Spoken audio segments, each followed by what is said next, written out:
News. By Lee Brown. The University of Connecticut student being hunted for a killing spree grew up on the same street as Sandy Hook shooter Adam Lanza, and claimed he snapped in the same way, according to reports. Peter Manfredonia, who is accused of killing 2 men and injuring another, left the chilling message amid a series of scrawls on his dorm walls, the South Passaic Daily Voice said. We saw what happened when Adam snapped, one message said, as first reported by student reporters at yourcontent.com. Now they see what happens when I snap. Records show that Manfredonia grew up in Newtown, just a few houses away from Lanza, the deranged 20-year-old who slaughtered 20 children and 6 educators at Sandy Hook Elementary School in 2012. His family moved to 16 Yogananda Street in 1997, the year he was born, and just a year after Lanza's family moved a short stroll away, at number 36 on the same street, the records show. Manfredonia's family appeared to still be at the house in 2012, when Lanza started his massacre by shooting his mother dead in their house.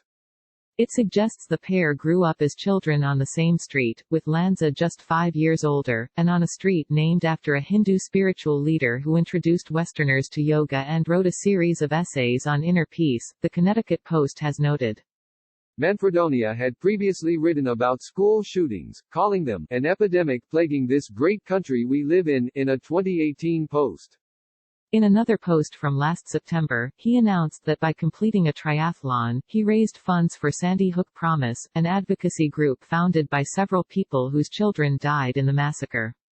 He was still being hunted Wednesday, accused of killing Ted Demers, 62, last Friday, as well as his former classmate, 23-year-old Nicholas Eisel, who was found dead inside his Derby home Sunday morning.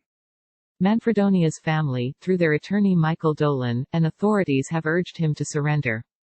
Dolan told the Connecticut Post that the young man had mental health issues, but no history of violence.